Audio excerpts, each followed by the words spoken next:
आज उल्लासनगर 141 विधानसभा क्षेत्र में कई उम्मीदवारों ने आज अपने ओर से उम्मीदवारी दाखिल की। सबसे ज्यादा कई उम्मीदवारों ने पार्टी के फॉर्म के साथ अपक्ष भी पर्चे दाखिल किए।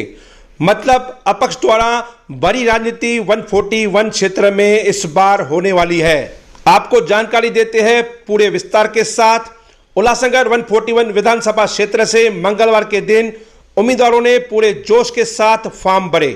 सबसे पहले अपक्ष उम्मीदवार भारत गंगोत्री ने अपने समर्थकों के साथ गाजे बाजे के बीच उम्मीदवारों का फॉर्म उन्होंने भरा।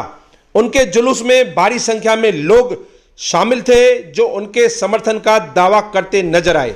इसलिए राजनीति में कहते हैं कि कभी भी राजनीति में किसी व्यक्ति को भी कभी कम समझना नहीं चाहिए। देखते हैं भारत राजवानी की पूरी रैली और उनके द्वारा उम्मीदवारी दाखिल करने के बाद उन्होंने क्या जनता को कहा। सुनते हैं भरत गंगोत्री की जुबानी।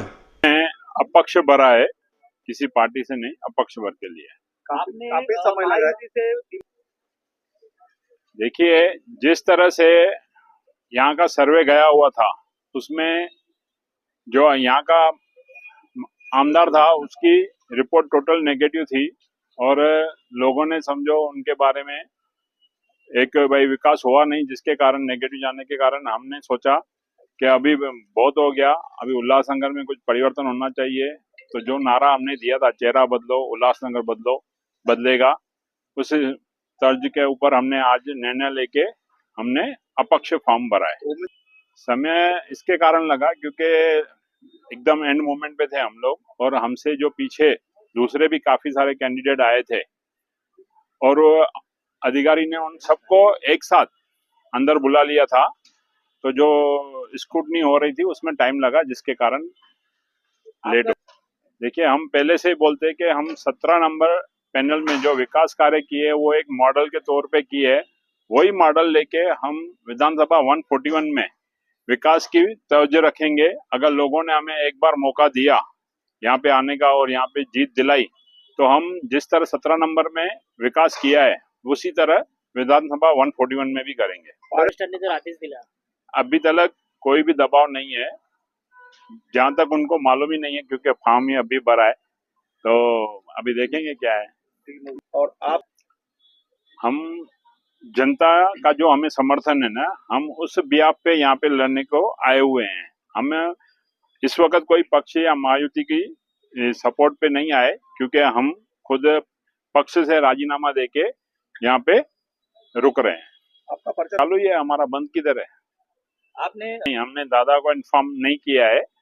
हमने आज अपना निर्णय लेके डिसीजन लिया है। मैंने किसी का भी नहीं किया, खुद का ही एक फॉर्म भरा है। विकास के देखिए, यहाँ पे जिस तरह आज तक इतने सालों से पानी का प्रश्न ही अभी तक नहीं छूट पाया है और रस्तों की तो आपने हालत देखी हुई है और जिस तरह बाकी अनधिकृत काम है, गुनाहगारी है, भ्रष्टाचार है, इन सब को ऊपर भी कंट्रोल लाना है और विकास करना है, जिस तरह हमने पैनल नंबर 17 में किया है। सर, देखिए, हमारी उनसे मित्रता है। आने वाले पीरियड में हम लोग डिसीजन लेंगे कि मैं सब पदाधिकारियों के साथ बैठूंगा जो हमारे साथ है कि हमें किस ओर जाना है, किसका काम करना है, वो हम देखेंगे। देखो, ये अभी बहुत जल्दी है राजीव। विड्रॉल डेट 3 तारीख तक है, देखते हैं ना। वहीं ओमी कालानी और पंचम कालानी ने भी अपक्ष के रूप में उम्मीदवारी दाखिल की। दिलचस्प बात यह है कि कल ही ओमी कालानी ने राष्ट्रवादी तूतारी से उम्मीदवारी दाखिल की थी। अब ये समझ पाना कठिन है कि तूतारी से फॉर्म भरने के बाद अपक्ष का भी फॉर्म दाखिल करने की क्या रणनीति है।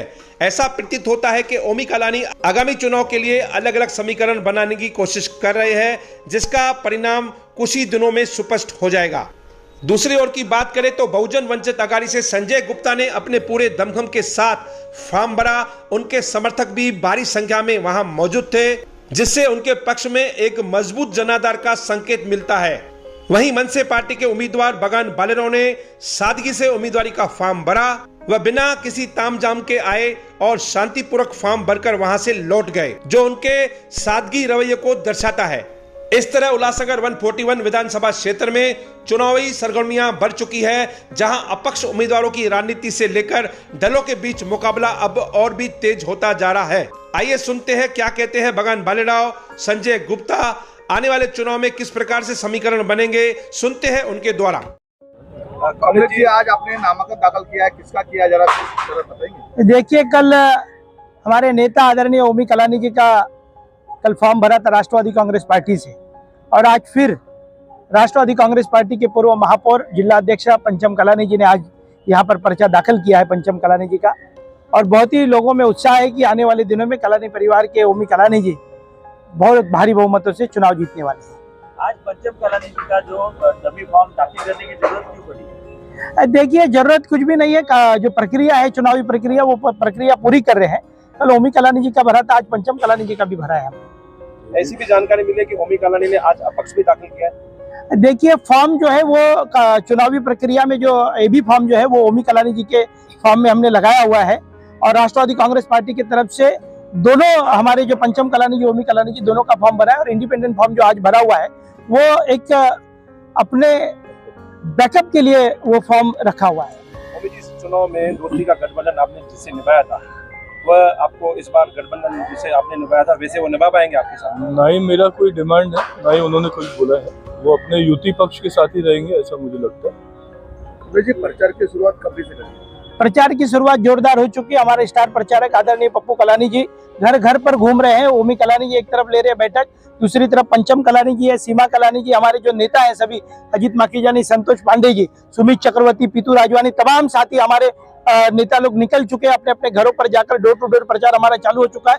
प्रचार में हम सभी से आगाड़ी पर है। ओमी कलानी जी ने ऐतिहासिक निर्णय लिया। शहर के लोग बहुत खुश है कि रैली निकालकर व्यापारियों को परेशानी नहीं की दीपावली की, और लोगों ने ओमी कलानी को आशीर्वाद देने के लिए कलानी महल में आकर लोगों ने ओमी कलानी जी को आशीर्वाद दिया है। किससे लड़ रहे हैं? हमारी लड़त शहर के दुर्भाग्यपूर्ण स्थिति में रहने वाला इस शहर को आईसीयू से निकालने वाली लड़त है हमारी लड़त किसी उम्मीदवार से नहीं। ओमी कलानी जी चुनाव जीत रहे हैं। शरद पवार जी ने सभा के लिए कोई तारीख दी है क्या?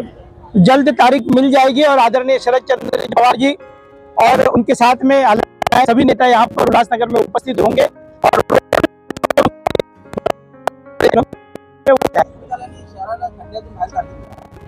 ये शहरी खड्डे में डूब चुका है। आइलानी ने शहर को खड्डे में डुबा दिया है। आइलानी ने पूरे शहर को आईसीयू में रख दिया है। शहर के व्यापारियों की पंचम कलानी जी ने कहा कि नाम नहीं लेना चाहिए। हकीकत में नाम नहीं लेना चाहिए, पर मैं कहता हूं कि शहर वासियों ने 5 साल पहले जो परिवर्तन किया था, आज शहर हमारा गड्ढे में है। शहर के व्यापारी सुरक्षित है। चुनाव के माहौल में भी आए दिन शहर के अंदर मर्डर्स हो रहे हैं, उसके ऊपर कहा भी पुलिस का अंकुश नहीं लग पा रहा है। शहर का आमदार उसके लिए दोषी है। ओमी जी, तमाम शहर के उम्मीदवारों ने अपना जो नामांकन फॉर्म भरा तामझाम से भरा। आज काफी उम्मीदवार आए थे, लेकिन आपने एकदम सादगी से अपना फॉर्म भरा, उसका कारण क्या? दिवाली है, दिवाली में हमारे सभी लोग बिजी हैं। जो व्यापारी है वो अपने व्यापार में बिजी हैं। जो काम करने वाले लोग हैं, आज अभी उनको छुट्टी है, उनकी परचेजिंग चालू है, तो ऐसे में उनको डिस्टर्ब करना ठीक नहीं लगा। आज की बात है, ये तो कल मैंने मेरा फॉर्म भरा है। आज भी जब हम आ रहे थे 2-3 रैलीज निकली हुई थी, पूरे शहर में ट्रैफिक जैम है। और मेरी खुद की आज ऐसी हालत थी कि मुझे कार छोड़ के वो गलियों में से रिक्शा में आना पड़ा। तो मतलब ऐसा लोगों को परेशान करना, रैली निकालना, ठीक है, निकालना चाहिए, ऐसा नहीं है, लेकिन दीपावली को ध्यान में रखते हुए ये सब नहीं करना चाहिए था। बट मैंने इस चीज़ की वजह से मैंने ये निर्णय लिया। दीपावली के समय जो रोड के जितने जो बना खड्डे बनाए हैं, लेकिन ये प्रशासन को थोड़ा लेट करना नहीं चाहिए था क्या? क्योंकि अभी रैली निकलेगी, इलेक्शन का माहौल है, अभी दिवाली है, अभी खड्डे आप आज की बात कर रहे हैं। पिछले 2 महीने से आप देखो कि कोई भी ऐसा रोड नहीं है जहाँ खड्डा नहीं है, जहाँ ट्रैफिक जैम नहीं हो। वो अंडरग्राउंड ड्रेनेज के नाम पे जगह जगह पे रोड खोद दिए जाते हैं, महीनों तक काम नहीं चालू होता है। ये हमारे शहर का दुर्भाग्य है। कलानी परिवार ने 2 दिन में 4 फॉर्म भरे गए, लेकिन सभी फॉर्म दाखिल करते हुए किसी भी कार्यकर्ता ने आपके मफलर तुतारी का पहना नहीं है, और डायरेक्टली आप सिंपल अपक्ष के जैसे फॉर्म दाखिल कर रहे हैं। उसका रीजन क्या है? यहाँ अंदर हमको कोई भी सिंबल पहन के जाना अलाउड नहीं है। इतना तो तय है कि तुतारी का हमने फॉर्म भरा है, वो आप चेक कर सकते हैं। धन्यवाद। महाराष्ट्र नवनिर्माण, आज आपने उम्मीदवारी आज भरा है, क्या कहेंगे? उल्लासनगर में महाराष्ट्र नवनिर्माण सेना की तरफ से 141 उल्लासनगर विधानसभा क्षेत्र में मैंने आज अपना नामांकन पत्र भरा है और आने वाले उल्लासनगर में परिवर्तन की लहर नवनिर्माण सेना के माध्यम से ये लहर दिखेगी और आने वाला चुनाव 23 को रिजल्ट अच्छा आएगा और हम महाराष्ट्र नरवणे सेना का पहला आमदार जो नॉन सिंधी आमदार उल्लासनगर शहर में मिलेगा। उल्लासनगर में एक तो गुनहगारी का क्षेत्र एक ने बढ़ाया है और दूसरे ने भ्रष्टाचार किया है। ये दोनों के बारे में मैं जनता के सामने जाऊंगा और जनता के सामने एक स्वच्छ प्रतिमा का उम्मीदवार जो है मैं, जो हमारी महाराष्ट्र नरवणे सेना है, उसके लिए काम करूंगा और लोग हमको चुनाव जिता के देंगे। इसे भी मैं फॉर्म भरना है, हमारा फॉर्म ओके, हम क्लीन आदमी है तो हमारा फॉर्म भी ओके। वो उनको डर जिसको लगता है वो फॉर्म भरते हैं, हमको डर ही नहीं है ना। हमारी कोई प्रॉपर्टी इतनी है कि उसका हिसाब देना पड़ रहा है। हम क्लीन आदमी है और क्लीन आदमी हमेशा क्लीन रहता है। तो हमने अकेला ही फॉर्म भरा है और सिंगल ही फॉर्म भरा है। जी, आप पहले मेरी जनता मेरे साथ ही है। जब भी मैंने आरपीआई छोड़ी है तब से जनता मेरे साथ है। 1.5 महीने से आपने देखा होगा सब लोग मेरे साथ में हैं। और रह गई बात तुतारी की, तो मैंने बहुत रिसर्च किया ये चुनाव के जो लोकसभा के बाद में, तो ऐसा मुझे लगा कि मेरी गलती थी, मैं तुतारी की तरफ चला गया। अगर मैं सही मायने में महाराष्ट्र नरवणे सेना या शिवसेना की तरफ उस टाइम पे जाता था तो मैं बोलता और प्रचार में हम लोग आगे रहते थे। और उल्लासनगर में आपने देखा होगा 280 का वोटिंग है। 280 में हमारे सिंधी भाई 71,000 है, उसमें से आधे से ज्यादा वो कल्याण उल्लासनगर छोड़ के कल्याण में रहते, लेकिन वोटिंग यहाँ पे है क्योंकि उनको तकलीफ है। जो कल्याण अंबरनाथ इस तरफ रहने के लिए गए और जो बचा हुआ जो नॉन सिंधी वोटर है वो लगभग 85 के आसपास है। तो ये सब देखते हुए ये सब चीज और आने वाले चुनाव में आपको दिखेगी।